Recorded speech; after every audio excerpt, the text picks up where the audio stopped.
I want you to go off on the Sabres because they blew a 4-0 lead last night. The worst lead they've blown on home ice. Second time in franchise history they blew a 4-0 lead. They lost in regulation to the Avalanche, by the way. Pathetic. Absolutely fucking pathetic. So we're both lifelong Sabres fans. They haven't made the playoffs since I was like fucking 12 years old. And it's going to be another year this year. This team ain't making the playoffs. They don't have the mental makeup to even win a fucking regular season game when they're up 4-0 after the first period. I get you're playing the Colorado Avalanche. You have a really, really good top six. Their bottom six isn't anything great. They have good defense, but their goaltending's dog shit. You chase the goalie in the first period, because Georgiev was playing like shit. And then you put in fucking Scott Wedgwood, who is not much better than Georgiev, and you make him look like a Hall of Fame goalie. And then you just completely blow it. Like I don't fucking get it. Like I wasn't expecting them to shut out the Avalanche. I was expecting the Avalanche to put up a fight, maybe score another goal or two, make it close. But in the NHL, in any level of hockey, if you are up 4-0 after one period, like the first period, you should win that game. I do not care. I don't care if the NHL fucking mites 7-year-old kids playing. That's like almost an impossible lead to come back from. And after the first period, it didn't even look like the Sabres were trying. It was pathetic. Utterly pathetic. Yes, and I watched the first period plus a little bit more because I had stuff to do, so whatever. So I turned it off after the Avalanche scored their first goal. Well, you probably thought they won after the first period. I did. Like even it showed like towards the last 5 minutes of the first period, the Avalanche were controlling the pace of play. And when I was watching, I was thinking, I was like, you know what? The top dogs, Makar, Rantanen, and McKinnon were out there for the last 2 minutes of the first period. It's probably because the best players on the Avalanche are on the ice. No, they rolled 4 lines for the second and third period, and the Sabres they stopped skating. They gave up. And what's crazy to me, too, is that Golden Nathan McKinnon, we're going to call every single fucking player that possibly outside of UPL. Because Dylan Cousins, what the fuck happened to you? Jack Quinn, you forgot how to play hockey. He's completely useless. Right, he's just a body at this point. And then, oh my God, dude. I cannot get over the fact that Connor Clifton had a fucking assist on one of McKinnon's goals. I think it was his first goal. A pizza pass. Yeah, he gave it right to him, You might as well play for the Colorado Avalanche at this point. You might as well. Like, this is inexcusable. Like, you're an NHL team. It's not that it was just 4-0 after the first period. It was 4-0 12 minutes into the goddamn hockey game. Like, that goes to show that you're not a playoff team. Playoff teams shut the door. Even if it shows you you're not an NHL team. Right. Even the worst team in the league, which might be the Sabres now, doesn't do that. Right. I like I said, I get you're playing the Colorado Avalanche. I get they have Nathan McKinnon, Mikko Rantanen, Cale Makar. They have really, really great players on that team. But you're up 4-0. I don't give a shit. Colorado, credit to them, they didn't give up. They kept pushing. And they probably saw the Sabres were giving up, and they were like, fuck them. What we're doing, they're letting us do whatever they want. The only player on the Sabres to give a pass line is Ukko-Pekka Luukkonen, because honestly, the Avs probably should have scored 7 or 8 goals. Dude, he had multiple saves that he went from post to post and got his paddle on. Yeah, did a full split, robbed Casey Middlestat. I think he robbed Mikko Rantanen. He ended up scoring on the rebound because he was stuck in a full split. I don't know what the fuck he's supposed to do. The defense isn't there boxing anybody out. The defense, Dahlin got hurt, didn't play in the third period, but they're not physical. They hit people on the wall, but in front of the net when they're battling, they don't tie guys up, they don't box guys out. Owen Power, he's like fucking 8 feet tall. He does not touch anybody. He just, I don't know what his deal is. Like, dude, okay, I get you're not a physical player. You're not crushing people, like roughing people up on the boards. That's okay. You don't have to do that. But you're in front of the net. You got to tie your guy up and win that battle. So give your goalie some help. We're not. You're leaving guys wide open for rebounds. You're leaving them wide open in the slot. You're just leaving them wide open back door. Like that cannot happen. And they keep making the same mistakes over and over and over again. We're not asking them in front of the net to completely cross-check some dude in the back and start giving them hacks. No, all you have to do is take the stick away because that if you take the stick away, it helps Luukkonen a shit ton. Maybe he can actually get to the puck if it goes across his crease and stop the play. B, it rolls into the corner, and plus even if you don't get inside positioning on your guy in front. try to get something to impede his shot, to make it a worse opportunity than him getting the puck in front of the net and banging it home. Because frankly, this isn't Bantam where if you're in front of the net, they don't have a great shot. These are NHL fucking players, and if they get the puck in front of the net uncontested, they're gonna bang it home 9 times out of 10. I don't care what goaltender. It could be fucking Connor Hellebuck in front. It does not matter. And that's the issue with this team. The team defense is not good. The offensive inconsistencies is just not there. One night, like, sure, the 3 games before, they put up 3 total goals, which was against the Canucks. They got shut out twice. And then it's like, okay. I mean, Philip Gustafsson played out of his mind in that game against the Wild. Give credit to him. The Islanders game, I don't know what the fuck happened. But they played awful in the Islanders game. They did not look engaged at all. The Islanders were just more physical. They were winning the battles. You know, to me, the Sabres team doesn't, like, outside of a few players, they really don't, like, they don't give a fuck. Dylan Cousins, I don't know why the Sabres are paying you $7.1 million. You're supposed to be a second-line center. You're playing, like, a fourth-line. He has 11 points in 25 games this year. He's on pace to have a worse year this year than last year, and he was horrible last year. You know, the Sabres reward him after a 68-point campaign in this 3rd season. And, you know, it's like, okay, you're just going to keep getting better, right? Like, nah, fuck you. I got my money. I don't give a shit. Yeah. Yeah, and same thing. Owen Power, they're paying him over $8 million a year. You know, he has been better offensively, but defensively, he's still making the same mistakes. Yup. I don't know. Tage Thompson, he's a goal scorer. I think he's the only guy they've extended that's lived up to that contract so far. Matthias Samuelsson, they're paying him $4.2 long-term contract. Can't stay on the fucking ice, and when he does, he's hurting his team. You know, Dahlin, I think can do everything, but you know he's hurt and he can't fucking do everything for the team.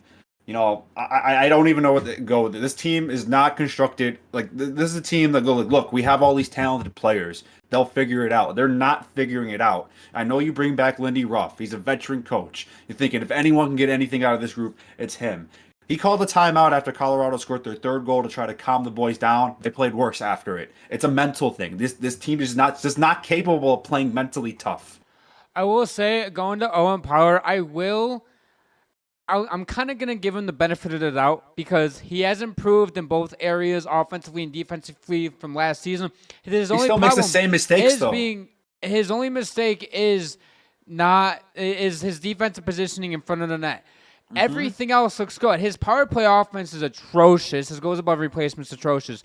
But frankly, his even strength, offense, and defense is pretty solid. Like, I'll take that any day of the week. But like you stated, it's the same mistakes. If he can just learn how to just play the body and limit chances in front of the net, he would honestly be one of our best defensemen. He's 6'6". He is one of the tallest players on the ice every single night.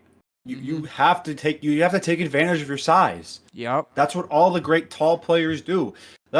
You're all very offensively gifted. You have good hands, you have a good shot, you have very good offensive awareness, just good awareness in general on the ice. You got to box your guys out. You got to tie your guys up in front of the net, and that's just not him. It's the whole defense in general. I don't know if that's their deceptive structure and they're trying to move around a lot, but it's hockey 101 when you're playing defense and the puck's on your opposite side of the ice. You're standing in front of the net, watching back door, and if there's a guy in there, you're tying him up and taking him out of the play and helping your goalie out. If he's trying to screen your goalie, you're pushing him out of the way so your goalie can see. If he's standing back door, you don't have to tie him up necessarily. Just stand around him to make sure they can't feed the puck through him. And if the puck does switch to your side of the play, either tie your guy up in front of the net or follow the guy in front and hope your defensive partner goes back in front of the net. It's super simple hockey, and they just keep making the same mistakes over and over and over again. Kevin Adams is done. I don't know how this is a fireable game in my opinion. You know, the Sabres, they played like they somehow swept the West Coast trip. They kind of got lucky. They were down in all of their games by multiple goals, I believe. Except for the LA game, that was just a boring ass game. No one could score. Yeah. They were down 2-0 to Anaheim, down 2-0 to San Jose. They ended up coming back in both of those games, but you're playing 2 of the bottom feed teams in the league. You come back home. You have This is how they kick off a 5-game homestand. They play the Jets tomorrow. They play Utah on Saturday. Probably going to lose that game. On Monday, I don't remember who they play on Monday. Detroit. Probably going to lose. On Wednesday, you play the Rangers. You're going to lose. Yep. You know, you want... I don't blame fans for coming. Because, you know, Buffalo, they love their hockey. And I know Buffalo's all about the Bills right now. It's because the Bills actually fucking win. And, you know, it's easier to cheer for a team when they win. But just the fact that they have, like, 14,000 people showing up for this sorry-ass team. is still incredible to me. I It's don't even know what to say anymore, dude. it starts from the top down, man. Like so in the off season, I get Jeff Skinner gets bought out, and you like redo the bottom six. The bottom six, frankly, has been doing their fucking job. I Okay, mean, the fourth line did their job mostly last night. I mean, Abe Quinn and Malestein were one of the only lines that was actually like getting some zone pressure on the offensive zone. I mean, they're not going to score because they're the fourth line. Beck Malestein did actually score it a nice was a goal nice yesterday. goal. But if you get a goal out of your game out of the fourth line, that's great. But Tage Thompson, the first line, shut down. I don't know what the fuck Dylan Cousins is doing with second line, and then Ryan McLeod doesn't seem to really know what to do with him. It's just a bunch of guys that don't know how to play hockey together. People always say, "Oh, they have all these talented players." Okay, but they're not playing as a team. It doesn't matter how much talent you have in the world. Like, look at Nashville. Nashville has all these talented players, and they can't fucking win. They're they're in like last place in the NHL right now. Yes, Talent doesn't mean anything if you can't play as a team.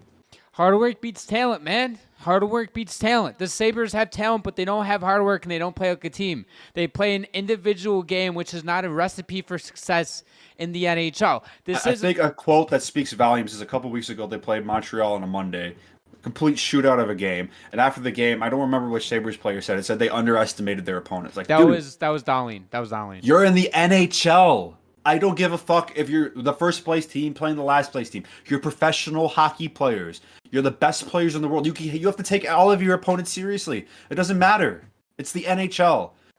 Anything could happen. Anyone could beat any team. It does not matter where you are in the standings. You have to take every team seriously. And it's not even the Sabres were one of the best teams in the league. They were still like in the middle of the pack. And you're playing, Montreal's not a great team, but they fucking try every night. Yeah, and the one thing that everybody, like all the fans, everybody in the media that covers this team, etc., gets sick of every time after a loss, the whether it's Cousins, Darlene, Thompson, whoever it may be, they're like, yeah, like we should have played better. Like we know better. You say you fucking know better, but you don't show it on the ice at all. Like, okay, I get like some instances like the Canadians underestimating your team.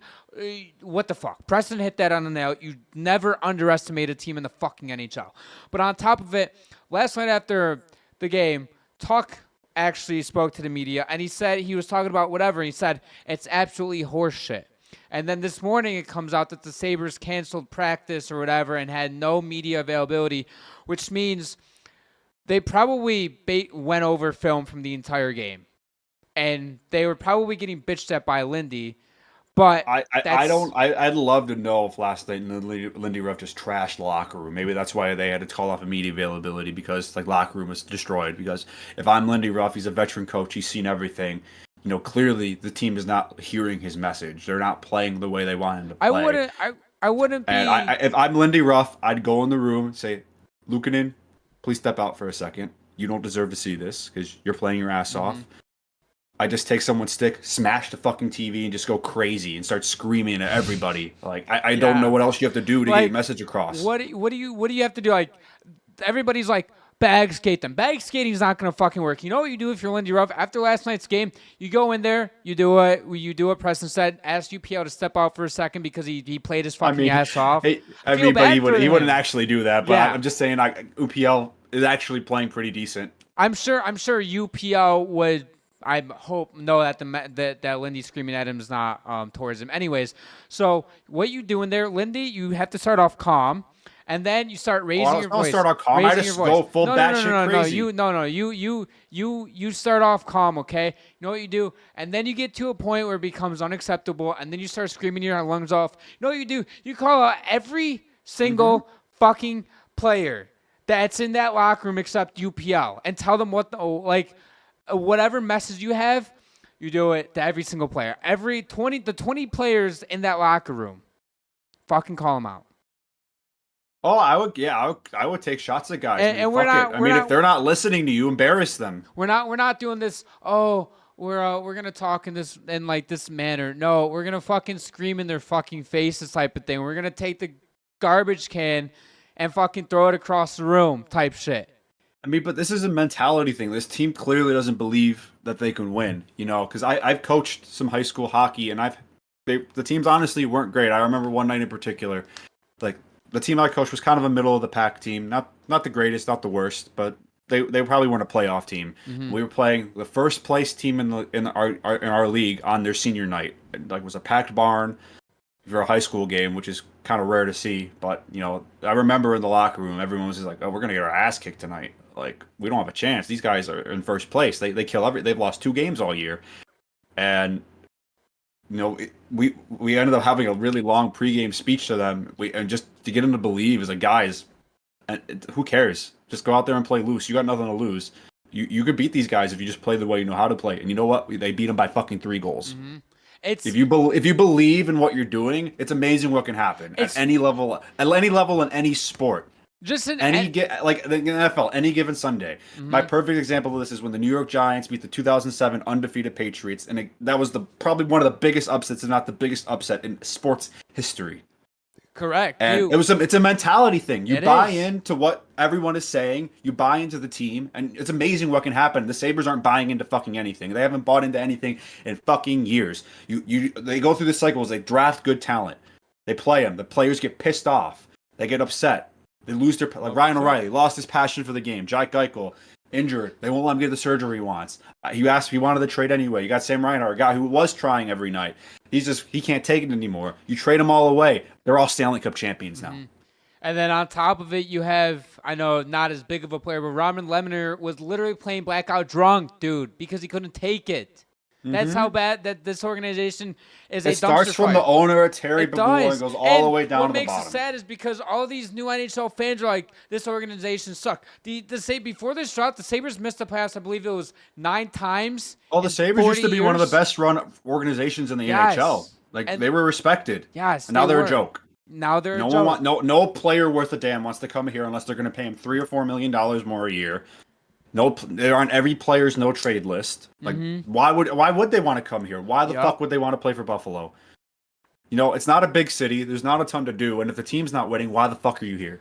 The Sabres, if they want to bring in big fish, they have to prove on the ice why they should come play here. You can't go in there on the phone and try to pitch to them because the players aren't going to give a fuck. They're not going to give a fuck. If the Sabres went out here this season and they made the playoffs and they actually showed they were serious about getting better, maybe you'd have to think about it in the offseason for maybe a big fish to come here. But you have to prove it on the ice. From the organization, the owners have to show everybody why they're serious. And frankly, they don't even have a talent big enough to attract like other big players. Like Eichel, they had Eichel for a while, and he was able to get some big fish to come here. Like Taylor Hall. The only reason Taylor Hall signed here is because I could play with Jack Eichel. He's a top talent in the league. And he elevates players around him. Dahlin's great, but he's not on that level of superstar, especially as defenseman. Tage Thompson is not a superstar. We don't have they don't have a superstar forward, and you either have to be winning or have a really great player that players want to play with in order to get teams to come to play for you. The Sabres don't have that. So nope. And their GM's a joke. I'm sure all the other GMs laugh at him. The GMs don't take him seriously. No, they don't, and they know his pressure's on, and they're trying to. He traded a second-round pick for a fourth-line grinder. I bet you Kevin Adams didn't go into that trade being like, "I'll give you a second for it back." No, I bet he went in there with whatever it may be, and the Capitals GM was like, "We'll do a second-round pick. Give us a second for back, and you have yourself a deal." And Kevin Adams felt pressured, and he took the deal because he knew he needed to fill a hole down there. Yeah, but he's not worth a second-round pick. No, not even close. He has 10 career fucking goals. Come on now. Is that all you have? I mean, I'm done with this team. Yeah. I don't even know what else to say. It seems a fucking joke. Until they prove otherwise, the Buffalo Sabres are probably the second biggest joke in professional sports. The only team that's a bigger joke than them is the New York Jets. And the Sabres are giving them a run for their goddamn money right now. Yeah, I mean, at least we don't have Aaron Rodgers going on fucking darkness retreats. That's true. Thank you guys for staying till the end of the video. We appreciate all of you guys, and we would appreciate if you press the subscribe button and notification bell. Join our Discord where we talk hockey 24/7, as well as follow our Instagram for more exclusive content. And we'll see you guys in our next episode.